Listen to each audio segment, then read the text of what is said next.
안녕하세요. 한편의 영화처럼 기억되는 수업 노범석입니다. 자, 여러분 드디어 이제 한능검 1강입니다. 제가 오리엔테이션에서 전체적으로 이제 우리가 이제 한능검을 어떻게 준비할지, 그리고 저희들의 수업이 어떻게 진행될지, 그리고 각 시대별로 어떤 순서로 진행될지는 조금 말씀드렸습니다. 자, 그래서 이제 본격적인 수업이에요. 그래서 저희 첫 번째 선사단원으로 들어가겠습니다.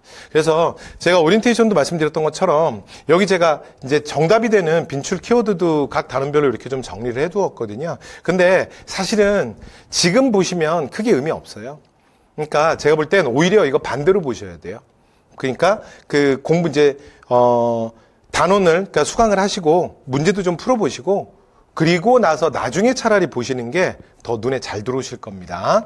자, 그리고 전체적인 구성은 이제 주제 1, 2를 주제 1, 2를 요번 수업에서 진행하도록 하겠습니다. 자, 주제 1, 2라고 하는 건 구석기, 신석기, 청동기, 초기, 절기 이렇게 돼요. 자, 그러면 수업에 들어가기 이제 앞서서 여러분 선사가 뭐죠? 선사가? 선사 그러면 그러니까 역사할 때 사자예요. 기록할 사자. 그래서 기록이 있기 이전입니다.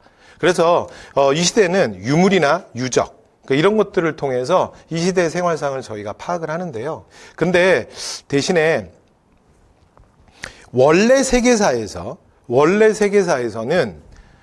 선사라고 그러면 사실은 청동기가 기준입니다. 왜냐면 세계사에서는 그 문자라고 하는 게 청동기 때 등장을 하거든요. 그런데 우리 역사는 조금 구조가 다릅니다. 그래서 우리는 사실은 뭐 청동기 때 문자 없었거든요. 그래서 그렇게 이제 구별하지 않고요. 그냥 구석기, 신석기, 청동기, 철기.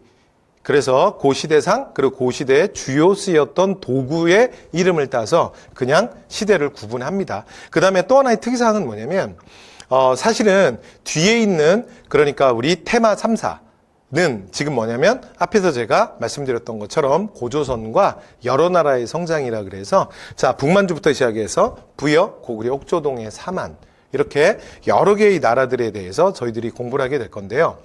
근데 실제로는 여기는 지금 말한 그 의미의 선사는 아닌데 우리가 단원 분류할 때는 그냥 크게 그냥 이렇게 그냥 얘기합니다. 그러니까 여기까지가 뭐냐면 제가 본문에 들어가서 다시 말씀드릴 건데 뭐가 등장하기 전이다?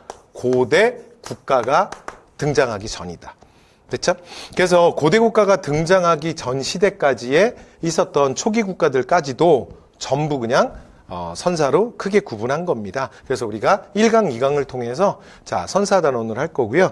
그 다음에 선사는 거의 매년 출제가 됩니다. 그래서 자, 출제 비율도 제가 저기 써놨죠. 그런데 어느 정도 나오냐면 한 문제 정도 나옵니다. 한 문제. 됐죠? 그래서 한 문항 정도 출제가 되고요. 그 다음에 대부분은 1번이고. 그 다음에 또 여러분 제가 수업을 하면서 말씀드리겠지만 그러니까 수능이나 또는 공무원 한국사는 사실은 꼭 그렇지 않습니다. 그런데 그 한능검이 꼭 지키는 원칙이 하나 있는데 그게 뭐냐면 1번부터 50번까지 문항이 배치될 때 시대순으로 배치돼요. 그런데 이거는 그러니까 문제를 풀다가 여러분 한번 생각을 하셔야 되는 게 사실은 그러니까 이게 시대순으로 구분되는 것만으로도 그냥 눈치로 답을 찾을 수 있거든요. 왜냐면 한국사 이렇게 공부하시고 그러니까 한국사 관련 문제를 풀 때 가장 위협적인 것 중에 하나가 뭐냐면 그러니까 내용을 디테일하게 물어봐서 심한 내용을 물어봐서 내가 이거는 못 들어봤는데 잘 모르겠다. 근데 이건 어느 과목이나 다 마찬가지잖아요. 그거 말고 한국사 같은 경우는 어떤 게 위협적이냐면 그러니까 보통 이제 대부분이 이렇게 사료 제시형으로 문제가 많이 나오는데 사료를 봤는데 뿅 진짜 처음 보는 거야. 전혀 모르겠어. 그래서 사실은 이제 이런 문제 위협적이거든요. 그런데 어차피 이게 무슨 과목이라고요? 시간의 과목이야. 근데 문제가 1번부터 50번까지 한능검은 배치가 될 때 시대순으로 배치가 돼요. 그래서 이 원리를 알고 계시면 그러니까 이게 통일신라야? 고려야? 아니면 조선이야? 근데 지금 문제 앞뒤 문제가 무슨 시대 문제가 나왔는지를 보시면 그러면 사이에 껴있는 게 지금 내가 잘 모르겠지만 이 사료의 시대를 여러분이 특정할 수 있어요. 그래서 이런 것들은 그냥 하는 거 문제, 기출문제 풀다 보면 생기는 사실은 노하우거든요. 그러니까 이런 것들은 그냥 들어두시면 될 것 같습니다. 자, 그래서 어쨌건 자 원래대로 돌아와서 자, 고대국가 출현 전까지를 이렇게 자 묶어서 우리가 선사라고 하고요. 자, 그다음 첫 번째 주제 1. 그래서 구석기 신석기로 들어가도록 하겠습니다.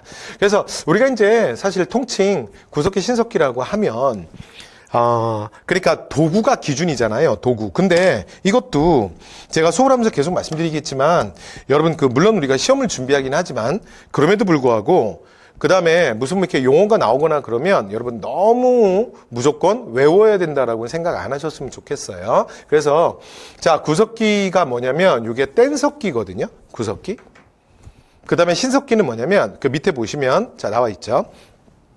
내가 원하는 모양으로 갈아서 썼다. 그래서 간석기예요. 그래서 요즘에 그 한국사가 다 순수 우리말로 바뀌었기 때문에 그 용어가 그렇게 어렵지는 않죠. 그런데 제가 무슨 말씀을 드리고자 하냐면 앞으로 저랑 이제 한국사를 할 때는 제가 계속 말씀드리겠지만 근데 뗀석기 사실은 간석기 요 단어를 그렇게 막 외우는 건 사실 그렇게 중요하지는 않습니다. 그러니까 왜 그러냐면 실제로 그러니까 한국사는 여러분 딱 공부하실 때 저랑은 제가 앞으로 계속 말씀드릴게요. 이게 시간의 과목이다. 그리고 그 시간에 그 시대를 관통하는 가장 중요한 그러니까 그 느낌을 가지시려고 하시면 좋을 것 같아요. 그리고 그걸 제가 반복적으로 말씀을 드릴게요. 그리고 우리가 아무리 시험을 위한 거지만 그럼에도 불구하고 외우는 건 최소화하겠다. 이렇게 생각하시는 게 좋아요. 그러니까 이걸 다 외워서 끝내겠다가 아니라 최대한 외우지 않겠다. 근데 기출문제를 풀어보고 이렇게 좀 확인을 해보니 이게 어쩔 수 없이 이거는 진짜 이건 안 외우면 틀리는 거구나. 그러면 그렇게 딱 되시면 그때 외우세요. 됐죠? 그러니까 처음부터 여러분이 솔직히 말해서 어떤 게 시험에 나오는지 어떤 게 더 중요한지 정확하게 모르시는 상태에서 이 책을 보고 무조건 자꾸 다 외우려고 하지 마시고요. 그래서 뭐 잠깐 말씀드렸어요. 그래서 뗀석기입니다. 그런데 그러니까 요 단어를 외우는 게 중요한 것이 아니라 제가 말씀드리고자 하는 건 뭐냐면 여러분 구석기는 어떤 시대냐면 제가 시대에 딱 기둥을 알려드릴게요. 그 다음에 하나 더. 그 다음에 여러분 복습을 어떻게 할 거냐. 복습은 제가 이제 팁으로 하나 말씀드리면 이제 한번 참고로 한번 들어보세요. 그러니까 예를 들어 수업이 만약에 50분이라고 해봐요. 50분. 그래서 50분짜리 수업을 하나 들었어. 그러면 제 생각은 이 수업을 들은 거에 대해서 여러분들이 그러니까 강의를 듣고 나면 복습을 하셔야 될 거 아니에요. 그렇죠? 복습이 뭐예요? 뭐 그러지는 않으시겠죠. 그래서 간단하게 복습을 하고 문제 풀 거 아니야. 그렇죠? 그런데 제 생각은 예를 들어 50분 강의를 기준으로 해서 말씀드리면 일단 문제 푸는 시간 빼겠습니다.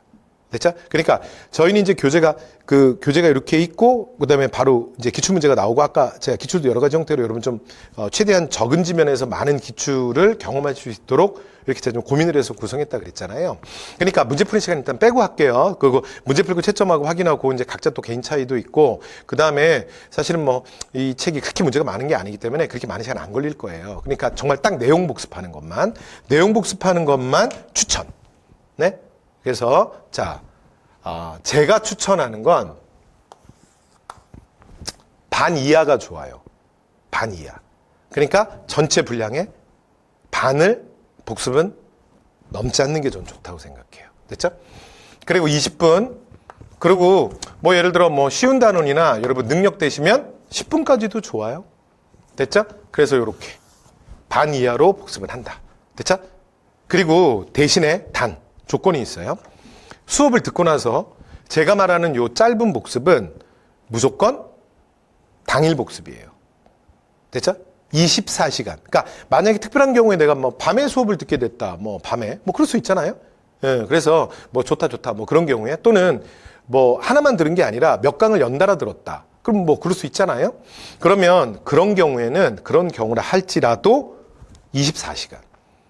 그래서 이거는 뭐 어떤 공부를 여러분 하시든지 간에 그 에빙하우스의 그 망각곡선은 사실은 모든 학습에서 실제로 적용이 됩니다. 그래서 내가 들을 때 다 아는 것 같아도 그리고 제가 워낙 이제 수업을 스토리텔링으로 하기 때문에 그 여러 가지 또 인과관계 얘기들도 많이 하기 때문에 여러분 듣다 보면, 그리고 또 이게 지금 한국말 하잖아요. 그쵸? 근데 무슨 우리가 수업을 외래어를 쓰는 것도 아니고. 그러니까 들으시면 그냥 이해가 되실 거예요.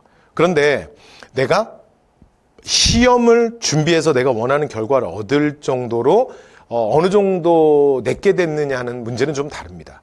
그래서 반드시 여러분이 시험을 위해서 여러분 걸로 만드는 과정이 필요합니다. 그러나 너무 꼼꼼하게 다 외우고 많은 시간을 투자하는 건 비추입니다. 됐죠?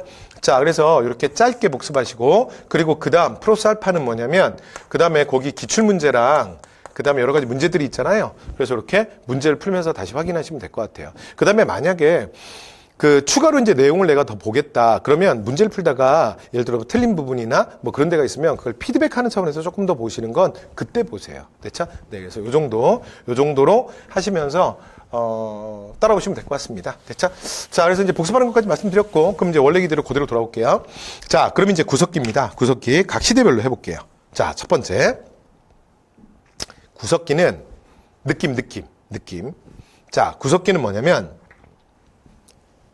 인간이 아닌 거야. 됐죠? 거의 그냥 애니멀들의 세계야. 되죠? 그래서 구석기 시대 요 전체를 관통하는 가장 중요한 건 뭐냐면 경제 생활이에요. 됐지? 그래서 어떻게 한다고요? 사냥과 채집입니다. 이게 구석기 시대 전체를 관통하는 거예요. 됐어요? 그러니까 잡아먹기, 주워먹기. 됐죠? 뭐 어로도 마찬가지고요. 되시죠? 그래서 잡아먹기, 주워먹기. 됐죠? 죄송합니다. 자, 그러니까 이거 동물들이랑 뭐가 달라? 그쵸? 그래서 여러분 오늘날 우리 호모 사피엔스들은 지구의 최상위 포식자잖아. 그리고 지구 역사상 이런 짐승이 또 있었나? 이게 몇 번째 생명체들인지 몰라서, 저는 잘 몰라서 모르겠지만, 이게 진짜 인간들이, 이 호모 사피엔스들이 이 특별한 존재잖아요. 그러니까 지 혼자 먹고 살고 막 이런 최상위 포식자다 이런 정도가 아니라, 아니, 최상위 포식자면 지 혼자 그냥 최상위 포식자지. 그냥 전 지구에 우리가 동물들을 다 바꿔버리고 있잖아. 그쵸? 그냥 막 특정 동물들은 싹 다 없애버리고, 그 다음에 특정 동물들의 세계로 만들고 있잖아. 그쵸? 그래서, 내가 까먹었다. 다시 확인할 거야.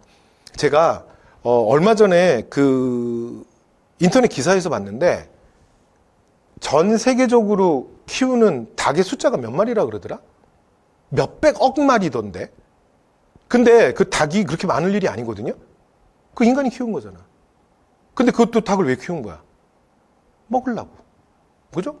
그래서 정말 전 지구에 지금 우리가 포식자로서 막 진짜 지구를 막, 그죠? 다른 생명체를 막 우리가 이러고 있잖아. 그런데 여러분 이 시대, 구석기 시대 사피엔스들은요, 지금 별거 아니에요.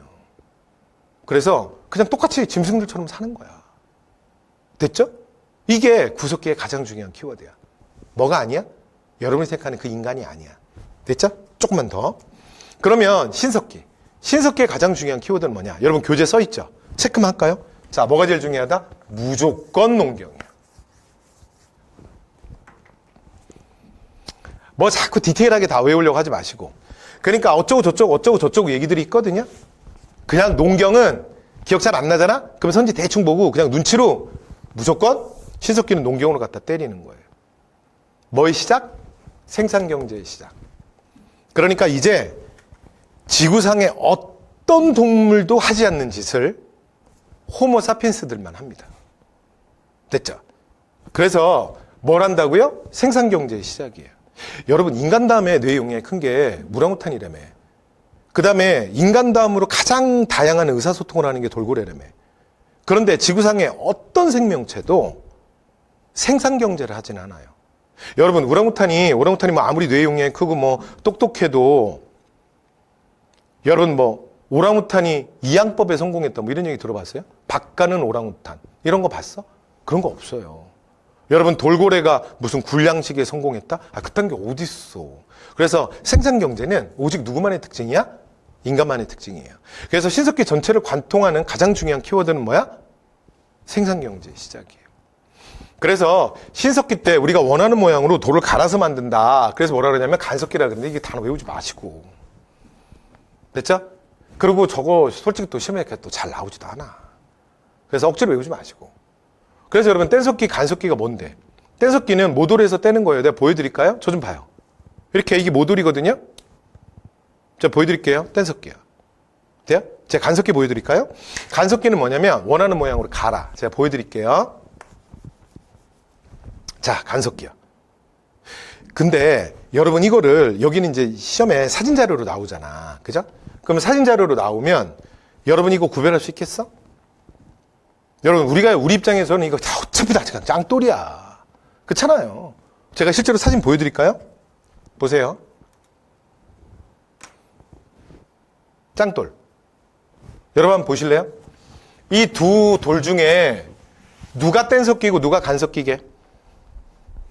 누가 모돌에서 그냥 띄었고 누가 원하는 모양으로 갈았을까? 아? 우리 그냥 다 짱돌 아니야? 다 짱돌? 그 다 짱돌이라고. 그래서 누가 더 많이 갈았어? 삐까삐까 뜨는데? 그리고 솔직히 얘가 더 많이 간 것 같지 않아요? 약간? 그죠? 그치? 근데 얘네 이름이 어떻게 되냐면요. 저쪽 왼쪽에 있는 애는 주먹도끼고요. 얘는 여러분 그냥 짱돌 아니야. 왜 나름 이름 그럴싸하죠? 얘 농경 굴지고요. 그래서 여러분 중요한 건 뗀석기는 사냥용이야. 그냥 구석기는 다 이 길로 가면 돼. 여러분 그 가장 최초의 인류라고 하는 그 오스트랄로피테쿠스, 그러니까 호모사피엔스보다 훨씬 앞이죠. 남방의 원숭이. 그 오늘날 과학에서 추정하는 이들의 평균 연령이 7세에서 8세래요. 이런 얘기 들어보신 적 있나요? 근데 7세에서 8세는 게 무슨 말이야? 무슨 말이냐면 완전 무능력한 인간이죠. 완전 무능력한 생명체야. 그냥 히로 다 잡아먹히는 거야.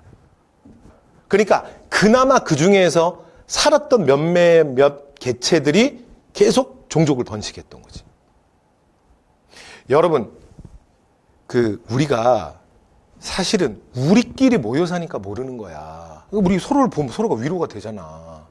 여러분 우리가 자연 상태로 돌아가면 여러분의 육체적 능력으로 여러분 도시 말고 여러분이 만약에 뭐 아마존강 같은 데를 갔다고 생각해봐. 아마존 밀림 막 이런데 여러분의 육체 능력으로, 인간의 육체의 능력으로 그냥 딱 제압할 수 있는 동물 뭐 떠올라요? 뭐 떠올라? 여러분의 두 발 속도로 확 제압할 수 있는 동물 뭐 있어? 거북이? 달팽이? 인간의 두 발로 누가 누굴 잡어? 그죠? 안 되지. 그러니까 실제로 이 시대의 인간들은 최상위 포식자가 아니에요. 오늘날처럼. 그러니까 진짜 숨어 살아야 되는 거야. 숨어 살아야 돼. 그래서 여러분 인간들이 특히 여러분 이런 얘기 들어보셨어요? 지금도 그게 좀 남아있는데 여자들 있죠? 여자들이 냄새를 잘 맡아요. 그리고 남자들보다 청각이 굉장히 발달했어요. 그래서 지금 강의 듣고 있는 혹시 여성분들이 계시면 여러분 남자친구 말귀 진짜 못 알아듣지. 그치? 여러분들 남편 말귀 진짜 못 알아듣지 않아? 그런데 그게 꼭 머리가 나쁜 게 아니라 진짜 안 들릴 수도 있어요. 그러니까 여자들이 생각하는 것보다 남자들이 진짜 잘 못 알아들어요. 이게 머리 나쁜 거랑은 좀 달라요. 진짜 잘 안 들려.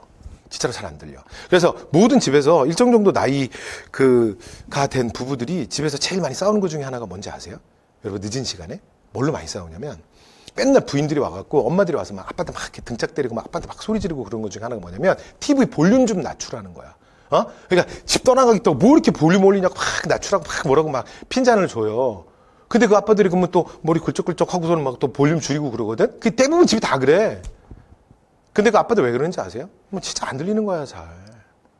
근데 여성들이 왜 청각이 발달했냐면, 그러니까 상황이 자기 새끼를 보호하기가 늘 위험한 거야. 그래서, 그러니까 이 새끼를 보호해야 되잖아요. 그 다음에 인간이 사실은 동물들 중에서 사실 새끼를 가장 오래 데리고 있어. 가장 오래. 웬만한 애들은 태어나면 좀 있으면 지들이 뛰어다니고 그러잖아요. 인간이 그런 게 어딨어. 그죠? 굉장히 오랫동안 부모가 지켜야 되잖아. 그 과정에서 그런 감각들이 발달을 한 거야. 거기다가 여러분 고양이과 동물들은 그거 아십니까? 이거 뭐야. 갑자기 얘기가 동물의 세계로 갔네. 근데 빨리 마무리할게요. 이 고양이과 동물들은 사냥할 때 바람 마주보고 하는 거 아세요? 무슨 말이냐면 내 타겟들이 그러니까 내 냄새로 내가 가까이 왔음을 알고 도망가거든. 그러니까 바람을 등지고 사냥하면 안 돼. 그러니까 등지는 새끼는 굶어 죽어. 그래서 바람을 마주보고 해야 돼요. 그러니까 후각이 많이 발달해도 냄새를 못 맡는다고. 왜냐하면 바람을 지금 마주보고 오고 있잖아. 그쵸? 그러면 마지막 남은 게 뭐밖에 없냐면 청각밖에 없어요. 청각. 특히 밤이 되면 사실은 안 보이거든. 오늘날 여러분 도시를 생각하면 안 돼. 우리 집 근처는 밤이 밝은데요. 그 엉뚱한 얘기 하시면 안 돼요. 그래서 청각도 굉장히 발달하는 거예요. 그러니까 어떻게든 이 상황 속에서 살아남아야 되는데 인간이 정말 위대해진 건 사실은 척추의 힘이에요. 그래서 여러분 건강에서 가장 중요한 게 척추야. 척추 다치면 진짜 인간의 존엄함이 흔들리는 거예요. 그래서 이 척추의 힘으로 우리가 머리를 꼿꼿이 세웠잖아. 그래서 앞 두 다리가 자유로워진 거 아니야. 그래서 뭘 사용하는 거야? 우리에게 없는 그 강력한 이빨, 그 다음에 발톱을 대체할 대체제를 찾는 거지. 됐죠? 그래서 뭐라고요? 사냥용 도구예요.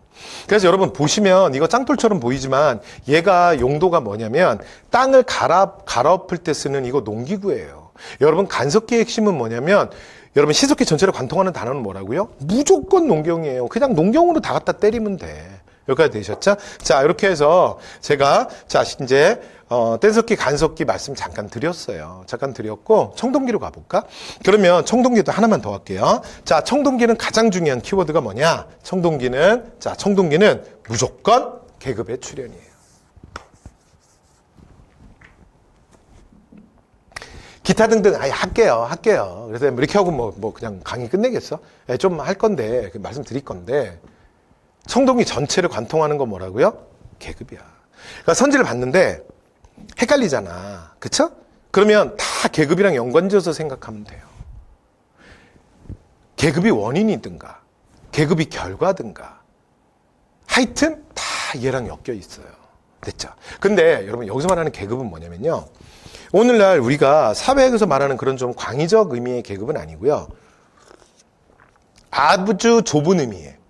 그러니까 나의 사회적 신분이라는 것 자체가 그냥 태어나는 순간 결정되는 그 좁은 의미의 계급을 얘기하는 거예요. 그러니까 내 능력, 내 경험치 이런 건 다 필요 없고 중요한 게 내가 누구 자식이냐야. 내가 어떤 친족 집단에 속해 있느냐. 그리고 그냥 내가 그러니까 인생에서 제일 중요한 날이 무슨 뭐 대학 입시를 보는 날도 아니고 입사 시험을 보는 날도 아니고 태어나는 그 순간이야. 태어나는 그 순간 그냥 내 삶이 결정되는 거예요. 됐죠? 그 좁은 의미로서의 계급을 얘기해요. 그래서 계급의 출현은 언제다? 청동기예요. 그래서 청동기에 여기 이제 우리가 도구로 보통 이름을 붙이잖아요. 그럼 가장 대표적으로 청동기 그러면 비파형 동검. 그래서 여러분 그 사진 보이시죠? 중국의 현악기 비파 모양을 닮았다. 동검이. 그래서 뭐라 그러냐면 비파형 동검이라 그래요. 근데 비파형 동검에서 가장 중요한 건 뭐냐면 이 동검은 기본적으로 위신제적 성격을 갖고 있어요. 그러니까 무슨 얘기냐면 구석기 때 뗀석기를 갖고 다닌다? 예를 들어 신석기 때 간석기를 갖고 다닌다? 여러분 이거는요. 집에서 아버지가 당신한테 만들어줄 수 있어요. 형이 삼촌이 당신에게 만들어줄 수 있어요. 근데 청동기는요. 청동기 시대 그런 물건이 아니에요. 그러니까 청동은 보통 어떻게 만드냐면 가장 기본이 그러니까 구리에다가 주석을 합금합니다. 그래서 이제 구리에다가 주석을 합금해서 만드는데 근데 방식은 근데 우리나라에서 발견되는 건 아연을 합금한 경우도 많아요. 근데 어쨌건 그 주된 원료는 구리입니다. 그런데 이게 주석을 녹이거나 아연을 녹이는 건 문제가 안 돼요. 그러니까 주석은 그 230도 정도면 녹거든요. 그리고 아연은 더 낮은 온도에서 녹아요. 그런데 문제는 구리라는 놈이 문제입니다. 그래서 얘가 상온에서 어느 정도 온도가 돼야 녹냐면 대략 그러니까 1080도씨 정도 돼야 녹기 시작해요. 그러니까 내가 상온에서 그러니까 구리와 주석을 녹여서 내가 원하는 모양을 만든다는 이 말의 의미가 뭐냐면 내가 1000도 이상의 온도를 통제할 수 있다는 거예요. 되시죠? 그러니까 이건 청동기 시대 청동은 아무나 만들 수 있는 물건이 아니에요. 그래서 청동기 시대의 청동검 자체가 뭘 보여준다? 이것 자체가 계급의 상징이에요. 되셨나요? 청동기는 그냥 무조건 계급으로 가면 돼요. 그러니까 만약에 청동기 시대에 그러니까 비파형 동검 또는 뭐 거친 무늬 거울 또는 뭐 청동 방울 뭐 예를 들어 이런 걸 갖고 다닌다? 특별한 사람이야. 특별한. 그러니까 아무나 옆집 아저씨들 막 갖고 다니는 물건 아니에요. 교회 오빠 막 갖고 다니는 물건 아니라고요. 됐죠? 자, 이게 뭐예요? 청동기예요. 그래서 이후에 제가 조금 이따 또 말씀드리겠지만 하여튼 청동기 전체를 관통하는 가장 중요한 단어 뭐다? 계급. 계급. 뭐의 시대? 계급의 시대예요. 자, 그 다음 마지막, 그 다음에 그 바로 밑에 보시면, 여러분 지금 우리 몇 페이지 하고 있냐면 17페이지 하고 있어. 자, 17페이지 밑에 보시면 뭐 마지막으로 초기철기 있죠? 초기철기는 제가 잠시 후에 또 할게요. 체크만 하고 갑시다. 자, 가장 중요한 키워드가 뭐다? 중국과의 교류야. 여러분, 이 비파형 동검을 우리가 일명 뭐라고 부르냐면, 요 청동기 시대의 특징은 요 동검을 다른 말로 북방식 동검이라고도 불러요. 또는 북쪽에서 왔다. 그래서 근데 우리 북쪽이 뭐예요? 만주죠. 그래서 또 다른 말로 뭐라 그러냐면 얘를 만주식 동검이라고도 해요. 그래서 그러니까 지금 이 얘기가 뭐냐면 사실은 이게 북방식이다, 만주했다, 뭐 어디 시베리아 쪽에서 왔다, 어느 쪽에 왔다, 뭐 스키토 시베리안 계통이다, 뭐 그런 게 중요한 게 아니고 누구와 상관없다? 중국과 상관없다. 그러니까 이후에 우리가 우리 역사를 하면서 제가 말씀드리겠지만 사실 우리의 역사는 중국의 역사를 완전히 빼고는 설명하기가 좀 어려워요. 그 정도로 영향을 많이 받아요. 그리고 교류도 많이 하고요. 그런데 그 한반도의 역사가 중국의 역사에 영향을 받고 본격적인 관계를 맺기 시작한 건 철기 시대 이후입니다. 그래서 철기에서 가장 중요한 키워드는 뭐다? 가장 중요한 키워드 뭐라고요? 중국과의 교류. 됐죠? 오케이. 자, 이렇게 해서 각 시대별로 가장 중요한 얘기 다 했습니다. 그러면 사실은 이제 솔직히 다 한 거야. 다 한 건데 또 이렇게 끝낼 수는 없죠. 처음으로 다시 갈게요. 자, 구석기부터 해볼까요? 자, 뗀석기. 자, 다시 한번 얘기할게요. 자, 주먹도끼, 자, 찌개, 찌르개, 쓴배 찌르개 뭐 이런 거 나와 있는데 자, 결론. 뭐다? 사냥용이다. 됐죠? 이런 건 어떻게 섞였어요? 손으로 잡고 이거 어떻게 섞였어? 뭐 이게 손잡이로 사용하지는 않았겠죠? 네, 이렇게 만약에 추정되시면 도와드릴 수 없어요. 그래서 여러분 한국사는 역사는 그냥 굉장히 순리대로 보시면 돼요. 됐죠? 네. 그 다음에 여기 쓴배찌르기는 뭐냐면 여기에다가 나무를 쭉 매다는 거야. 나무 끝에다가 이걸 묶는 거야. 대충 느낌 오죠? 이게 구석기 그러니까 후기의 대표인데 돌창. 됐죠? 결론은 뭐야? 다 사냥이지 뭐. 됐죠? 사냥용입니다. 자, 그래서 실제로 한 곳에 머물 수도 없어요. 그러니까 이동생활 하잖아요. 그 다음에 여러분 좀 이따가 제가 기출문제 풀면서 보여드릴게요. 한능검이 진짜 똑같은 선지, 똑같은 주제가 진짜 계속 나오거든. 그런데 얘 있죠? 얘 진짜 엄청 나왔어. 엄청. 여기 체크해볼까? 주로 동굴이나 그 다음에 강가에 막집을 짓고 살았다. 요거 있죠? 엄청 나왔다? 그냥 슬쩍 보실래요? 교재 한 장만 넘겨봐. 한 장만 넘겨봐요. 그러면 보시면 18페이지 봐봐. 문제 1번, 선지 2번. 있죠? 그쵸? 옆에 봐보세요. 2번. 2번 선지 1번 보여? 있죠? 그 다음에 3번 보여? 3번 선지에 1번 보여요? 있죠? 그 다음에 4번 보여요? 4번 문제? 선지 1번 보여요? 있죠? 네가 그런 것만 골랐잖아. 아니야. 그냥 고르면 다 있어. 그리고 이게 웃긴 게 뭐냐면 맨날 선지 1번이야. 됐죠? 그래서 요거 맨날 나와. 그러니까 이게 중요하다는 게 아니라 제 말씀은 한능검에 지금 우리가 이제 막 수업을 했으니까 여러분한테 내가 한능검 문제 특징을 알려드려야 되니까 이런 식이에요.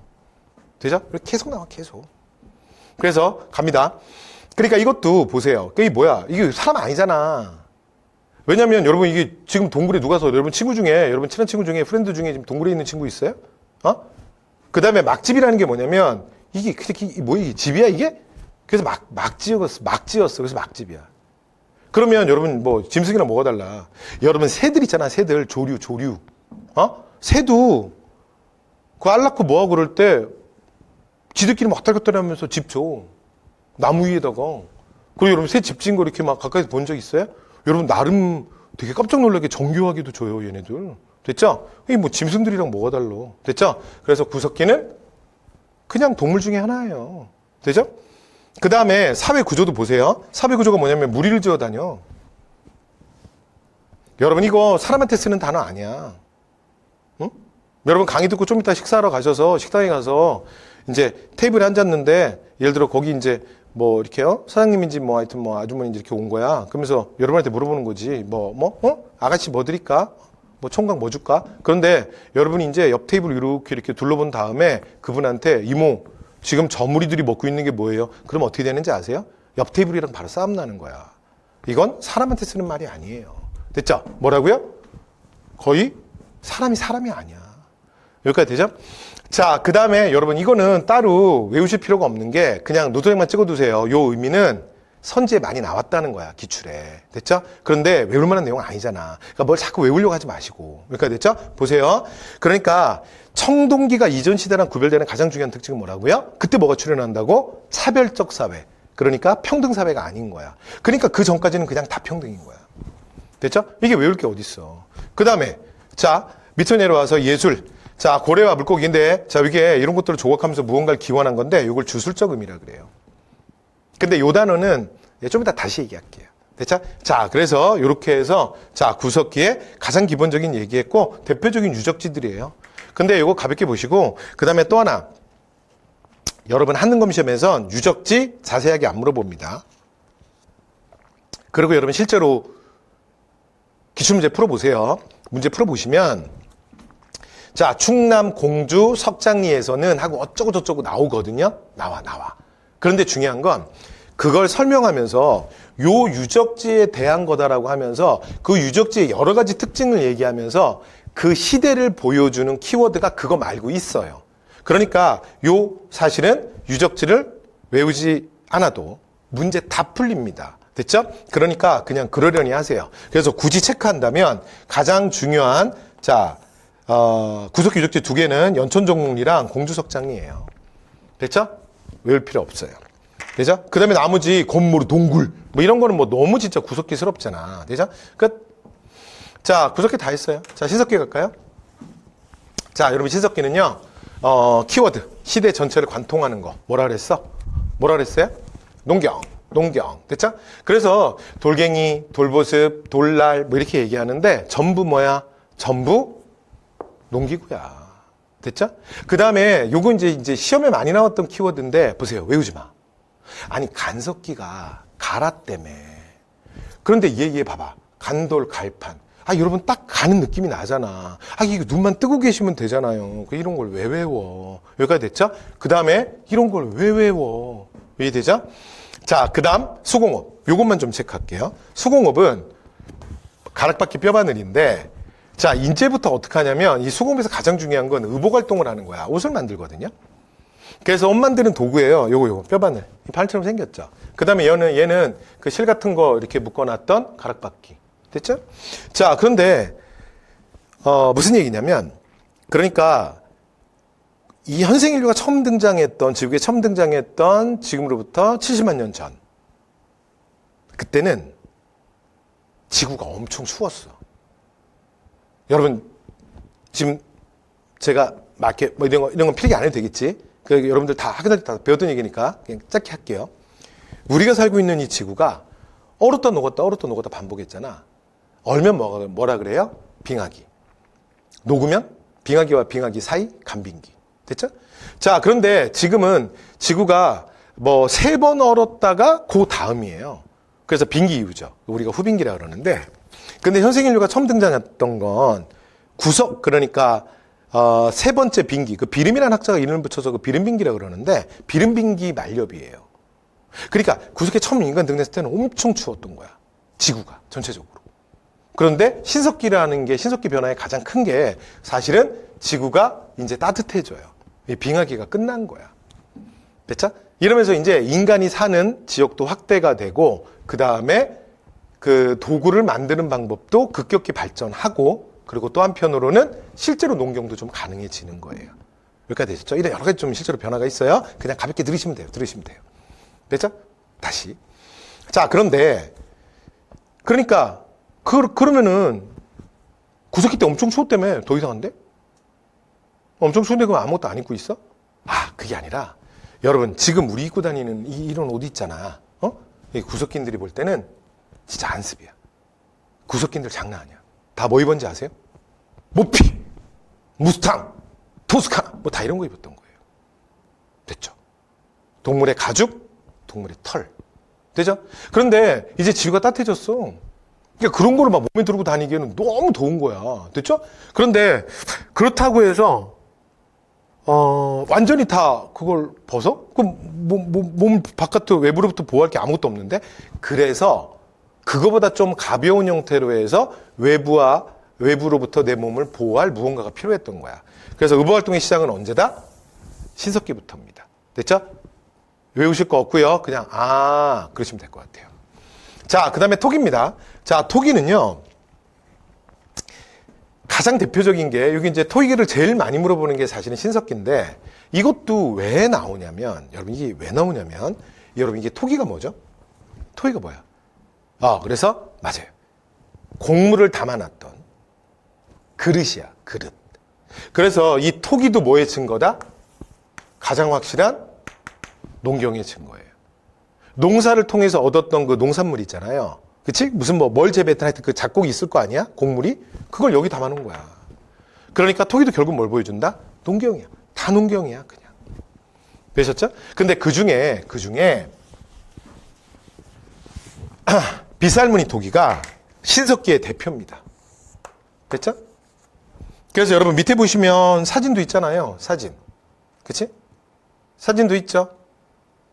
사진 내가 왜 안 넣었구나. 그래서 하여튼 여러분 교재에는 있지? 그래서 비쌀무늬 토기 있잖아요. 비쌀무늬 토기. 그래서 뭐 한국인들이 비쌀무늬 토기 모르는 사람이 있어요? 특징은 뭐냐면 바닥이 뾰족한 게 특징이죠. 왜냐면 신석기 때는 주로 강가나 바닷가에 살았거든요. 왜냐면 생산력의 한계 때문에. 되죠? 네. 잠시 후에 돌아올게요. 자, 그래서 어쨌든 간에 그래서 비쌀무늬 토기가 대표고요. 그 다음에 여러분 나머지 시대에서 만약에 토기 문제가 나오잖아요. 그러면 그건 사실은 의미가 다 뭐냐면 얘랑 구별하는 게 의미야. 얘가 제일 중요한 거야. 됐죠? 그래서 좀 이따 얘기하겠지만 시대별로 대표적인 토기 그냥 하나 정도씩 눈도장 찍으시면 돼요. 신석기는 뭐다? 비쌀무늬 토기. 그런데 청동기는 뭐다? 민무늬 토기. 민무늬 토기는 뭐냐면 별거 아니에요. 얘는 지금 표면에 비쌀무늬가 있지 않습니까? 근데 걔는 아무 문양이 없어. 그래서 뭐라 그런다? 민무늬라 그래요. 그래서 청동기의 대표 토기 하나, 민무늬 토기 보시면 되는데 근데 그것 때문에 신석기에서 하나 더 보셔야 될 게 있어요. 그게 뭐냐면 이름 민무늬 토기예요. 그러니까 실제로 인간들에게 발굴된 건 청동기 게 더 먼저야. 근데 나중에 신석기 지층에서도 얘가 발견된 거야. 아주 비슷해. 그런데 달라. 그런데 앞에 이미 민무늬 토기라는 애가 이미 있잖아. 근데 이름을 똑같이 붙여버리면 구별이 안 되잖아. 그래서 앞에 표시를 해준 거예요. 되죠? 이른 민무늬 토기. 그래서 청동기 거 아니에요. 이런 뜻이야. 여기까지 되죠? 그리고 나중에 뒤에 가면 또 말씀드리겠지만 여러분 이거 다 마찬가지야. 조선. BC 2333년에 자 단군이 세운 나라 이름 조선이죠. 나중에 이성계가 단군 계승의식, 자 조선 계승의식을 가지고 1392년에 조선을 또 만들지. 조선이 두 개 아니야. 여러분 구별이 안 되지 않습니까? 자 그래서 어떻게 하는 거냐면 뭔가 구별해 줘야 되잖아. 그쵸? 그리고 원래 그 학문의 기본은 용어 정리예요. 그래서 어떻게 하기로 한 거야? 요 앞에다가 곧잘 붙여준 거야. 그래서 이건 이성계 조선이 아니라 옛날 조선이다. 여러분 누가 이름을 짓는데 고조선이라고 죠. 그지? 코리아면 코리아지. 올드 코리아가 뭐야? 여러분 고구려 고려도 마찬가지야. 고구려 같은 말이야. 그런데 이게 구별 안 되잖아요. 그래서 고대 고구려는 고구려라고 부르고 918년 나중에 왕건이 고구려 계승의식으로 고구려를 다시 건국하잖아. 그거는 똑같은 말인데 고려라고 불러요. 그래서 구별하는 거야. 그 다음에 여러분 이것도 마찬가지예요. 이런 애들 되게 많아. 그 다음에 나중에 여진족들이 세우는 나라가 금나라거든요. 그러니까 1115년에 그 아골타라는 이름도 웃기죠. 아골때려야. 그래서 아골타라는 여진족의 위대한 부족장이 등장해요. 그래서 금을 건국하거든요. 그런데 한 500년쯤 있다가 또 한 명의 누르하치라는 위대한 부족장이 하나 등장해. 그래서 1616년에 자 만주에다가 다시 금나라를 세워요. 그러면 여러분 여진족이 세운 금이 둘 아닙니까? 우리 구별이 안 되잖아요. 자, 그래서 어떻게 하냐면, 자, 뒤에 금에다가, 이거는 금나라의 후예. 예전 고려시대 금나라의 후예다. 그래서 후금이라고 불러서 구별을 해주는 거야. 그래서 실제로 여러분 문제 나올 때 사료 문제는요, 그냥 금으로 나올 수도 있어요. 전후 맥락을 통해서 읽어주셔야 돼요. 자, 이렇게 해서 잠깐 참고로 그냥 말씀드렸습니다. 그냥 들어두시면 되는 거예요. 자, 농경입니다. 자, 농경은요, 조피, 수수, 자, 콩, 이런 것들을 재배하고요. 자, 그 다음, 그래서 가장 중요한 거 아까 얘기했지만 뭐라고요? 농경의 시작 인구 무조건 제일 중요하다 그랬잖아. 자, 그러니까 이제 움직일 수 없죠. 농사를 짓는데 어떻게 움직입니까? 그래서 농사를 지으면 토지 결박 상태가 되는 거야. 한 곳에 꽂혀버리지. 돌아다닐 수 없어요. 그래서 집다운 집을 짓는데 어디다 짓는다? 그래서 이 집을 움집이라 그래요. 그래서 움집만 좀 구별하시면 되는데, 신석기도 움집이고 청동기도 움집이거든요. 근데 움집은, 그 신석기 때 움집은 물가에다 짓습니다. 강가나 바닷가. 됐죠? 그래서 강가나 바닷가 근처에 짓는다. 됐죠? 근데 이 이유가 뭐냐면, 사실은, 신석기는요, 농경의 시작이지, 인간들이 농경으로 먹고 살 수는 없어요. 그래서, 실제로는 어떻게 되냐면, 농사가 시작된 거야. 그래서 이걸 우리가 원시농경이라고 그러거든요.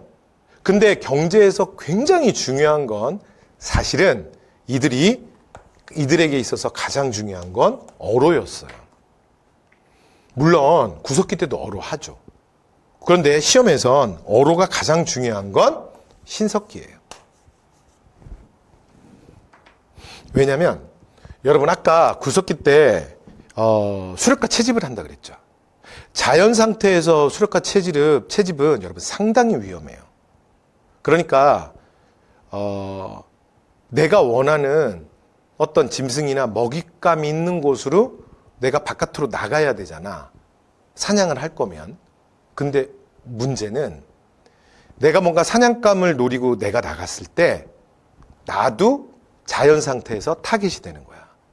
그런데 당시에 호모사피엔스는 쥐구 최상위 포식자가 아니었다고요. 그러니까 내가 위험에 완전히 노출되는 거예요. 그러니까 실제로 내가 무슨 뭐 노루나 토끼나 또는 무언가를 잡으러 나갔다가 내가 토끼를 만나면 얼마나 좋아. 근데 내가 만난 게 토끼가 아니라 호랑이면 어쩔 거야. 됐죠? 그럼 거기서 그냥 필름이 끊기지 않겠어요? 됐죠? 그러니까 굉장히 위험하다고요. 그러니까 이 강가나 바닷가라고 하는 건 이 시기에 인간들에게 있어서는 가장 안전한 경제 행위의 공간이었어요. 그러니까 낮은 바다에 나가서 뭐 작은 물고기를 잡거나 조개를 따오거나 또는 강가에서 그물이나 또는 뭐 작살 같은 몇 가지 도구들을 이용해서 강가에 물고기를 잡거나 안전한 거죠. 제가 낮은 바다에 여러분 내가 무슨 깊은 바다도 안 바다에는 뭐 백상아리 그런 거 생각하시는 거 아니죠. 그래서 여러분 그런 물고기가 어떻게 낮은 바다에 와. 그래서 낮은 바다에 가서 내가 조개를 따다가 여러분 제가 조개 사냥을 당한다든가 또는 강가에서 물고기 잡다가 내가 물고기한테 사냥을 당해서 강물로 빨려 들어간다든가 그런 일은 거의 없어요. 되셨죠? 그러니까 여기가 가장 안전한. 그러니까 주로 움집들이 어디에 있는 거야? 강가나 바닷가에 있는 거예요. 됐죠? 외우지 마시고. 요 상황 자체를 그냥 전체적인 신석기의 농경, 요 시대와 함께 그냥 같이 들어두시면 돼요. 어차피 객관식으로 풀 거 아니야. 선지 중에 고르면 되잖아. 그죠? 자, 그래서 여러분 그 신석기 때 굉장히 중요한 게 여러분 그 밑에 보면 있는데 그 밑에 거 한번 보실래요? 밑에 보면 있는데. 그래서 주요 유적지, 그 다음에 예술 뭐 이런 것들에 보면 그 유적지들에서 뭐가 많이 발견됐냐면 여러분 요거 체크 하나만 하고 갈게요. 자, 조개 껍데기. 그래서 조개 관련된 뭔가가 나오잖아요. 뭐 패총이든 조개 껍데기든 조개 가면이든 그게 뭐든 간에 조개 관련된 거 나오죠. 무조건 신석기야. 저 어제도 조개 먹었는데요. 그러면 도와드릴 수 없어요. 그래서 여러분 시험은 특히 한국사에서는 그러니까 그 시대를 대표하는 약속된 단어들이 있어요. 그래서 영어에 마치 단어처럼. 됐죠? 그래서 요거는 대표. 상징이야. 됐죠? 자, 이렇게, 자, 기억해 두시면 됩니다. 됐죠? 자, 이렇게 해서 신석기 얘기, 뭐, 가장 중요한 얘기 했고요. 그 다음에 이제, 뭐, 폐쇄적 생활을 하고, 그 다음에 구석기와 마찬가지로 평등합니다. 그래서, 자, 계급의 출현 언제라고요? 청동기라고요. 됐죠? 뭐, 똑같은 얘기였고요. 자, 그 다음에 요거 하나, 주의. 여러분 주의할 거 하나 있어. 자, 뭐냐면, 신앙은, 자, 질문해 볼게요. 구석기 때 신앙이 있어요? 구석기 때? 그러니까, 신앙이 구석기 때 있어요? 없어요? 아, 신석기는 있어요. 우리 지금 신석기 하고 있잖아요. 근데 구석기 있어요? 없어요? 근데 이것도 외우지 말라고. 되죠? 그래서 다시, 신앙은 농경의 산물이에요. 그래서 그냥 농경이랑 묶어놓으면 돼요. 여러분, 자연 약탈 경제에서 인간이 사냥을 나갔을 때는 최종 단계까지 인간이 혼자 끝내거든요. 그러니까 성공을 하든 아니면 실패를 하든. 돼요? 그런데 농경은 내가 아무리 잘해도 안 돼요. 예를 들어 이제 어떤 신석기인이 있는데 이름이 환상의 곡괭이야. 그래서 이 사람한테 곡괭이 한 자루를 주잖아? 시간 1시간을 줄죠? 그러면 땅을 8,000평을 갈아엎어. 그래서 곡괭이가 보이질 않아. 슉슉슉. 자, 질문. 여러분, 올해 농사 성공할까요? 그러면 알 수가 없어요. 왜죠? 농경은 곡괭이질이 다가 아니야. 삽질이 다가 아니에요. 여러분, 농사가 잘 되려면 뭐가 필요해? 알맞은 자연환경이 필요한 거야. 그러니까 비가 내릴 때 비가 좀 내려줘야 되고 햇살이 비칠 때 햇살이 좀 비춰줘야 돼. 근데 이거는 인간이 통제할 수 없는 영역이잖아요. 그러니까 내가 정말 간절히 원하지만 내 뜻대로 안 되는 자연의 섭리라는 거에 대해서 인간이 생각해요. 그게 바로 뭐의 출현이다? 신앙의 출현이에요. 그래서 신앙은 뭐의 산물이에요? 농경의 산물이에요. 여기까지 되셨나요? 자, 그런데 아까 구석기에 보면 아까 구석기 파트 한번 보실래요? 주술이 있었죠? 주술은 뭐냐면 신앙이랑 다른 거예요. 주술은 그냥 내가 무언가를 바라는 거야. 그러니까 예를 들어 오늘 시험날이야. 내가 이제 시험 보러 이제 가면서 오늘 중간고사 첫날이야. 뭐 시험 좀 보러 가면서 가방 메고 나가면서 생각하는 거지. 막 잘하자. 이게 여러분이 주술이라고요. 그러니까 신앙은 뭐냐면 내가 원하는 바를 어떠한 구체적 대상을 향해서 기원해야 돼. 그냥 내가 그게 되기를 바라고 나 혼자 바라거나 그냥 나 혼자 노력하는 거 말고 구체적 대상을 향해서 기원해야 돼. 이걸 뭐라 그런다? 신앙이라 그래요. 됐죠? 자, 해볼게요. 자, 첫 번째 애니미즘. 애니미즘 그러면 뭐죠? 하면 여러분 동물이라고만 안 하시면 돼요. 근데 그 애니미즘 그러면 순간적으로 딱 동물 이렇게 막 할 수 있죠. 근데 이해는 돼요. 왜냐하면 저 애니미즘을 보면 애니멀이 떠오르는 것 같아. 아무 상관없어요. 애니미즘은 뭐냐면 정령신앙이에요. 근데 이 말이 더 어렵죠. 그래서 뭐냐면 자연물에 영혼이 깃들어 있다고 믿는 거예요. 그러니까 땅에는 뭐가 있어요? 땅신이 있죠. 벽에는 뭐가 있어요? 벽신이 있고요. 등에는 등신이 있고요. 그리고 저기 있는 병에는 병신이 있는 거예요. 이게 뭐라고요? 애니미즘이에요. 그러니까 여러분들이 말하는 동물은 뭐냐면 동물은 토테미즘이에요. 간단하게 단어 뜻만 체크하시면 됩니다. 근데 여러분 모든 동물을 숭배하는 건 아니에요. 그건 아니고요. 자, 특정한 동식물 하나만을 숭배합니다. 예를 들어 그러니까 우리 부족이 범으로부터 시작했다. 그래서 특정한 곰만 숭배 대상으로 생각하는 거야. 이걸 뭐라 그런다? 토테미즘이라고 불러요. 됐죠? 자, 그 다음 마지막 샤머니즘. 자, 샤머니즘은 여러분 인간이 신을 다이렉트로 만날 수 없잖아요. 그래서 인간이 신을 다이렉트로 못 만나거든요. 무슨 말씀이세요? 저는 조금 전에도 기도 중에 뭐 주님을 영접했는데 그럼 도와드릴 수 없어요. 자, 그래서 그거는 딴 문제고요. 하여튼 다이렉트로 못 만나. 그래서 이 중간에 인간과 신을 연결해주는 요 매개자가 있다고. 그런데 요 매개자를 뭐라 그래? 샤먼이라고 불러. 됐죠? 그래서 그 샤먼의 존재를 믿는 걸 샤머니즘이라고 합니다. 여기까지 되셨나요? 자, 그런데 이 샤먼이요. 사실은 정확하게 말하면 우리 단어로 정확하게 좀 번역이 안 돼요. 그래서 샤먼은 그러니까 우리가 보통 이렇게 무당이라고 많이 번역하는데 이게 우리가 말하는 무당보다는 샤먼이 좀 더 큰 단어야. 그래서 뭐 무당 또는 뭐 또 비슷한 단어가 주술사. 그래서 하여튼 그 서양인들이 쓰는 단어가 뭐 조금 더 광의적이긴 합니다. 근데 어쨌건 가장 유사 단어죠. 되죠? 그래서 이걸 뭐라 그런다? 샤머니즘이라 그래요. 자, 그다음 나머지 주요 유적지들 아까 말씀드렸죠? 자, 주요 유적지는 자, 그냥 가볍게. 그리고 요 유적지가 나오더라도 추가 설명에 시간을 보여주는 시대의 키워드가 있습니다. 됐죠? 오케이. 자, 그다음 이제 청동기 갑니다. 자, 청동기 가장 중요한 게 뭐라고요? 청동기는 계급의 출현. 되죠? 자, 그 다음 청동기는 뭐 좀 전에 말씀드렸어요. 자, 그래서 뭐 청동기 제작 뭐 말씀드렸고요.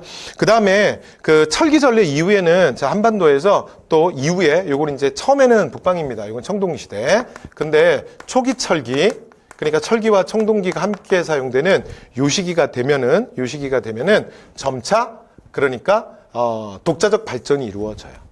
그래서 한반도에서 거푸집, 이게 뭐냐면 청동 물건을 만들어냈던 틀이거든요. 이런 틀들도 발견이 됩니다. 됐죠? 자, 그 다음 가장 대표적인 청동기를 대표하는 건 비파형 동검, 그 다음에 거친 무늬 거울 이런 것들이 있고요. 그 다음에 주의사항은 뭐냐면 청동기 때도 계속 섞기는 씁니다. 그리고 가장 대표적인 농기구가 뭐냐면 반달돌칼. 여러분 이거 중요합니다. 됐죠? 반달돌칼은 신석기를 대표하는 유물이 아니야. 뭐라고요? 청동기 때 청동기를 대표하는 유물이에요. 그래서 여러분 세계사 어느 나라에도 청동제 농기구는 존재하지 않습니다. 이런 건 세상에 없어요. 이게 왜 그럴 수밖에 없냐면 일단 청동기 시대 청동기는 너무 비싸요. 너무 귀한 거야. 그런데 농기구는 사실은 그냥 일반적인 사람들이 막 사용하는 거지. 그러니까 이게 안 맞는 거야. 거기다가 청동은 이게 철이랑은 달라서 그렇게 강도가 강한 금속이 또 아니야. 그러니까 농기구 적합하지도 않아. 그러니까 이걸 사용하는 건 말도 안 되는 짓인 거야. 그러니까 여러분 이 적당한 비유가 뭐가 있을까? 뭐 이런 거예요. 뭐라고 말하죠? 뭐 사파이어 망치? 뭐 이런 거? 아니 장식용으로 뭐 만들어서 집에 걸어놓는 건지 모르겠지만 내가 그냥 그 공사하는 현장에서 막 이렇게 쓰는 망치나 해머를 사파이어나 루비로 만든다. 이게 좀 말이 안 되지 않습니까? 예, 그런 거예요. 여기까지 되셨죠?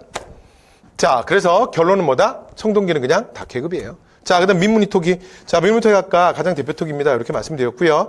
그 다음에 미송리 토기는 고조선 편에서 다시 할 건데, 고조선의 영예과도 관련이 있습니다. 자, 그 다음에 붉은 감토기라는 건 뭐냐면, 요 금속기 시대가 되면 표면을 뺀질뺀질하게 가는 방식이 있어요. 근데 붉은 빛을 띄었다 해서 붉은 감토기라고 합니다. 자, 그 다음, 청동기 시대에 여러분 그 신석기랑 가장 큰 경제적 차이가 뭐냐면, 바로 벼농사의 시작이에요. 벼농사. 그래서 여러분 그 신석기 때 농경은 원시 농경이야. 됐죠? 그래서 그것만으로는 먹고 살 수가 없어. 그러니까 인간이 새로운 도전을 하고 새로운 시도를 한 거지. 그리고 사실은 생산력도 굉장히 낮았거든요. 그래서 약간 신석기 때 농경은 좀 미스테리한 부분이 있어요. 그래서 오늘날 학계에서는 사실은 이제 그게 일종의 만약을 위한 보험이 아니었겠느냐 뭐 이렇게 생각하는 사람들도 많아요. 그러면 인간이 진짜 농경만으로 먹고 살 수 있게 되는 건 조금 더 고급화된 농경. 그러니까 본격적인 밭농사. 됐죠? 자, 그리고 벼농사가 시작되는 거예요. 이렇게 되면 어떻게 되냐면, 자, 이런 고급 농경에 의해서 생산력의 증대가 와요. 여러분 외울 거 없어요. 그냥 지금 그냥 들으시면 돼요. 자, 이제 마무리할 시간 되세요. 빨리 마무리할게요. 자, 생산력이 증대하고, 자, 그로 인해서 잉여 생산물. 먹고 남는 게 생겨. 그러니까 먹고 남는 게 생기니까 그 다음에 어떻게 되는 거야? 얼마나 좋아요. 그래서 근데 여러분 이전보다 먹을 게 많아졌잖아. 그래서 이 많아진 거를 서로 나누면 얼마나 좋겠습니까? 그쵸? 근데 인류 역사에서 단 한 번도 그런 적 없어. 그러면 이제 먹을 게 많아지면 어떻게 되는지 아세요? 갈등이 커져. 그리고 그 과정에서 누군가가 그걸 독점해요. 됐죠? 그래서 어떻게 되냐면 철저하게 잉여 생산물을 차등 분배합니다. 그 차등 분배라는 말은 다른 말로 하면 사유재산이죠. 네 거, 내 거가 생기는 거야. 다르게 분배했잖아. 그러면 생각을 해보세요. 예를 들어 여러분 반에 여러분 팀에 30명이 있어. 근데 똑같은 일을 해서 같이 돈을 되게 많이 벌었어. 그런데 그 돈은 30명 중에 3명이 다 가져. 그리고 나머지한테는 진짜 죽지 않을 만큼만 주는 거야. 그럼 여러분 그 29명이 어떡하겠어요? 여러분 그거 계속 받아들일 거야? 됐죠? 그래서 그거를 받아들이게 만드는 강력한 무언가가 필요해. 자, 그게 뭐야? 그게 바로 계급의 출현이에요. 됐죠? 그러니까 우리 3명은 니네 27명에 나온 다른 사람이야, 아예. 그러니까 불만 갖지 마. 네가 못 갖는 건 네가 더 이상 가질 수 없는 건 네가 그렇게 태어난 거야. 나는 특별한 사람이야. 무슨 말인지 아시겠어요? 이게 계급의 출현이에요. 그러니까 여러분 청동기는 원인이건 결과건 어디로 가건 결국은 다 계급으로 모이는 거예요. 됐죠? 자, 그래서 이 강력한 권력을 가진 누가 출현한다? 군장들이 출현합니다. 군장, 뭐 부족장, 족장, 추장 뭐 다 같은 말이에요. 자, 그러면서 요거를 기반으로 해서 요런 것들이 결국은 국가의 탄생으로 이어지게 돼요. 그러니까 결국 또 기반이 뭐야? 국가도 사실은 계급을 지켜주는 가장 강력한 이데올로기지. 되죠? 왜냐면 여러분 27명이 나중에 힘을 모아서 그 많은 걸 갖고 있던 특권계층 3명을 죽이면 어떡하지? 3명 걸 뺏어가면 어떡하지? 그러니까 그걸 못하게 지켜주는 무언가가 필요한 거야. 그게 국가의 탄생이에요. 됐죠? 자, 그 다음 아까 이런 얘기 했잖아요. 그 인간들이 그러니까 물가를 못 떠나요. 거기가 아무리 춥고 아무리 어려운 상황이 있어도 강가나 바다 근처에 살아야 되는 거야. 그러니까 그곳을 이제 벗어나서 야산이나 구릉으로 또는 인간이 사는 공간이 굉장히 넓어지는 게 언제다? 바로 생산력의 증대야. 그러니까 아까 말씀드렸던 그 신석기 때는 그 농경만을 먹고 살 수가 없어. 그래서 어떻게 되는 거야? 그게 뭐 힘들건 춥건 어쨌든 간에 그 강가에 붙어 있어야 되는 거야. 그런데 이제는 강가를 벗어나 산간, 훨씬 더 폭넓은 지역으로 이동하게 됩니다. 그리고 이제 우리나라 같은 경우는 북서계 절풍이 부니까 밤에, 그러니까 이제 겨울에 바람을 막아줄 산이 있는 곳. 그리고 이제 물은 인간의 생존이 필수니까 그래서 이런 배산임수의 취락이 등장하는 것도 청동기예요. 됐죠? 네. 이렇게 해서 청동기에 대한 말씀 다 드렸습니다. 자, 그 다음 무덤 갈게요. 자, 무덤 고인돌인데 여러분 고인돌도 청동기의 대표 유물이죠. 그치? 여러분 우리나라 고인돌 공화국이라 뭐 고인돌이 뭐 특별히 설명이 필요한가요? 그치? 그래서 뭐 우리나라 고인돌 진짜 많잖아요. 세계 1위예요, 우리나라. 뭐 엄청 대빵 큰 무덤이지. 그쵸? 그래서 이제 사람이 죽으면 누군가를 땅에 묻고 그 다음에 받침돌 4개 그리고 위에 덮개돌 올리지. 그런데 실제로 탁사직 고인돌 그런 것들은요, 무게가 뭐 작은 것도 30톤, 큰 거는 50톤, 뭐 그래서 50톤 이상 가는 것도 되게 많아요. 그런데 이게 여기 죽은 사람이 아무리 내 남편이라 할지라도, 내 부모라 할지라도, 여러분, 이런 거대한 무덤을 나 혼자 축제할 수는 없잖아요. 그래서 고인돌은 핵심이 뭐냐면, 고인돌은 핵심이 뭐다? 결국은 뭐의 상징이야? 고인돌은 계급의 상징이에요. 됐죠? 그러니까 여기에 묻혀 있는 사람이 특별한 사람이야. 이걸 지시한 사람이.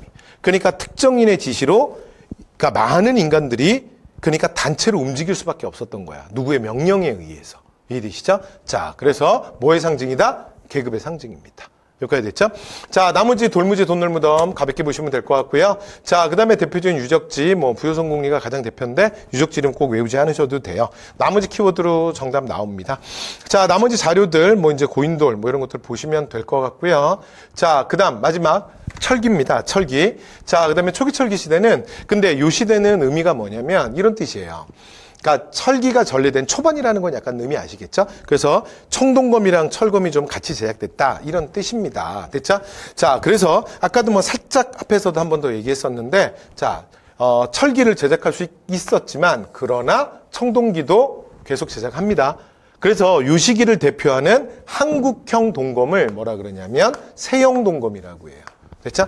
요 세형동검은 뭐냐면 아까 비파형 동검이 옆으로 비파 모양으로 좀 더 퍼졌고요. 세형 동검은 이게 가느다랄 새야. 그래서 조금 더 가늘고 깁니다. 됐죠? 그래서 요거는 주로 그 만주 쪽에서 전래된 게 아니라 한반도 안에서 제작된 거야. 그래서 한국식 동검, 한국형 동검이라고 불러요. 자, 그리고 요거의 짝꿍이 누구냐면 바로 거푸집이에요. 거푸집은 아까 말씀드렸죠? 청동을 만들어낸 틀. 그래서 거푸집과 세형동검이 발견된 건 뭐야? 한반도에 그냥 청동검이 전래된 게 아니라 제작됐다. 됐죠? 그래서 이게 특이한 건 뭐냐면 그 실제로 이제 철기를 인간들이 만들게 되면 철제 무기, 철제 농기구 사용하잖아. 그쵸? 자, 그런데 그럼 보통 동검 안 만들거든요. 근데 동검을 같이 만들었던 시기가 있는 거야. 그래서 이렇게 구별하는 거예요. 여기까지 됐죠? 자, 이렇게 보시면 될 것 같고요. 그 다음에 뭐 거울은 뭐 잔무늬 거울 조금 더 이전보다 발달을 한 거지. 그 다음에 요 시대의 대표 토기는요, 덧띠 토기입니다. 덧띠. 덧띠 토기는 특징이 뭐냐면 토기의 가장 윗부분, 입술 부분이 약간 손으로 이렇게 잡을 수 있도록 이렇게 띠처럼 둘려져 있는 게 특징입니다. 그래서 초기철기 시대 토기가 뭐 이렇게 아주 중요하지는 않지만 대표로 하나 노트장 찍어 두시죠. 그 다음에 표면을 뺀질뺀질하게 가는 거, 그래서 광택을 내는 건 그 금속기 시대 이후에 사용되는데 아까 청동기 때 그 붉은 간토기 기억나세요? 붉은 간토기? 예, 여기는 검은 간토기입니다. 됐죠? 네, 그래서 하나 노트장 찍어 주시고요. 자, 그 다음 경제생활은 뭐 철제, 농기구로 사용되고 생산력 더 증대되고 벼농사는 더욱 발전하고 가볍게 보시면 될 것 같고요. 그리고 연매한국이 요 과정에서 출연하는데 연매한국은 연매한국 편에 가서 말씀드릴게요. 그 다음에 하나만 더. 그러니까 청동기에는 없는데 철기에만 있는 게 있습니다. 그게 뭐냐면 온돌장치 그리고 부뚜막이에요. 그러니까 우리는 그 국토의 70%가 산지. 돌이 굉장히 많죠. 그래서 겨울 난방으로 돌을 활용하는 건 우리의 아주 전통적인 방식이기도 합니다. 자, 그 다음에 이 당시의 대표적인 무덤은 널무덤, 동무덤인데 여러분 이 널이라는 게 뭐냐면 순수한 우리말로 관이에요, 관. 됐죠? 그래서 자, 시신을 이렇게 널을 사용해 가지고 땅에 매장하는 거죠. 그 다음에 독은 그 장독입니다. 장독. 그런데 이게 한반도 남부에서 주로 발견되는데 요 동무덤이라는 게 오늘날 발견된 걸 보면 물론 옛날 사람들이 그 지금 현재 우리보다 작긴 한데 근데 이거 너무 작아요. 그래서 요 동무덤은 오늘날 뭐라고 추정을 하냐면 그러니까 이렇게 사람들이 작았던 것 같지는 않고요. 당시에는 물론 정대사면 늘 그랬지만 그 아기들이 되게 많이 죽거든요. 그러니까 어린아이들이 되게 많이 죽어. 그러니까 아무래도 의료기술 이런 게 약하잖아. 그래서 아이들이 죽을 때 이렇게 장독 2개로 아이들의 시신을 넣고 장독을 딱 해서 땅에 묻었던 것 같아요. 자, 그래서 동무덤입니다. 그리고 마지막, 자, 철기에서 가장 중요한 건 뭐다? 무조건 중국과의 교류예요. 중국과의 교류. 제일 중요합니다. 예, 처음부터 얘기했죠? 그리고 그 대표적인 증거가 뭐냐면 중국의 화폐가 발견됐어. 명도전, 반량전, 오수전, 여러분 이거 이름 외우는 거 중요하지 않아요. 자, 중국 화폐가 이 땅에서 발견됐다. 그럼 이게 뭘 의미해요? 중국의 교류죠. 아니 중국 사람이 우리나라에 배 타고 와갖고 돈 던지고 그냥 배 타고 가진 않았을 거 아니에요. 미치지 않은 다음에야. 됐죠? 자, 그 다음에 또 하나가 뭐냐면 붓. 그래서 1번이 경제적 교류라면 2번은 문화적 교류입니다. 그래서 경남 그러니까 그 창원 다우리군에서 발견된 붓 됐죠? 그래서 문화적 교류가 있었고 그 다음에 하나 더 그 오늘날 역사학계에서 이런 질문이 있거든요. 그럼 이 땅에 도대체 우리가 한자를 언제부터 쓰게 됐지? 라고 얘기할 때 보통 이 시대라고 얘기합니다. 됐죠? 자, 그래서 붓까지 말씀 다 드렸습니다. 자, 이렇게 해서 초기철기 뭐 가장 기본적인 얘기했고요. 그 다음에 청동기 초기철기 시대에 뭐 예술 이런 거 가볍게 보시면 되고 그 다음에 바위 그림은 풍요와 다산에 대한 기원, 울산, 방구대, 암각화가 있습니다. 됐죠? 자, 이렇게 해서 기본적인 내용 말씀 다 드렸습니다. 자, 말씀 다 드렸고요. 암각화 사진이네요. 노트장 한번 찍어 두시고요. 그 다음에 중국 화폐들입니다. 자, 그 다음 자, 이제 문제 하나 풀어보시죠. 자, 여러분 문제도 제가 최대한 풀어드릴게요. 됐죠? 그런데 이렇게 여기가 문제가 뭐 이리 저런 형태로 좀 제법 있거든요. 문제를 다 풀 수는 없고요. 자, 대표 문제 하나씩만 풀게요. 자, 여러분 몇 페이지를 보시냐면 18쪽. 자, 문제 2번입니다. 됐죠? 자, 다음 시대 생활 모습이에요. 자, 여러분 양양 오산리 이런 유적지 외우는 거 아니라 그랬죠? 외우지 마시고. 자, 근데 요거 말고 다른 키워드가 무조건 있다고요. 자, 그럼 키워드 찾아볼게요. 자, 가장 대표적인 유물로는 뭐가 있다? 빗살무늬 토기가 있대. 덧무늬 토기. 됐죠? 그 다음에 여러 가지 낚시, 그물추. 그럼 이거는 주로 물가에서 있었던 거네. 됐죠? 그래서 이렇게 찾아보면 무슨 시대야? 신석기. 하실 수 있겠죠? 오케이. 자, 그럼 이제 선지 갑니다. 1번. 아까 우리 봤던 거. 계속 똑같이 이거 바꾸지도 않고 계속 내죠. 주로 동굴이나 막집에 거주했다. 이거 언제라고요? 구석기. 됐죠? 자, 그래서 1번은 구석기. 되죠? 자, 그 다음에 2번입니다. 자, 고인돌 돌무덤을 축조했다. 자, 고인돌 나왔다. 고인돌. 뭐의 상징? 계급의 상징. 자, 언제라고요? 청동기. 자, 그래서 2번은 청동기네요. 자, 명도전. 중국 화폐야. 그래서 뭐라고요? 누가 교류를 했어? 중국과 교육. 여러분, 중국과의 교류. 무조건 누구라 그랬어? 초기철기. 됐죠? 철기네, 철기. 자, 그 다음에 농경과 목축. 끝났는데? 신석기의 대표 뭐라고요? 농경. 생산경제 시작. 정답 몇 번이에요? 4번. 됐죠? 그 다음에 비파형 동검 거치문이 더 쉽지. 청동기죠. 그죠? 그래서 정답 몇 번이에요? 4번이었습니다. 자, 이렇게 해서, 자, 저희는, 구석기, 그래서 신석기, 청동기, 철기까지, 자, 마무리했습니다. 자, 여러분, 수고하셨습니다. 자, 다음 강의에서 뵙겠습니다. 수고 많으셨습니다.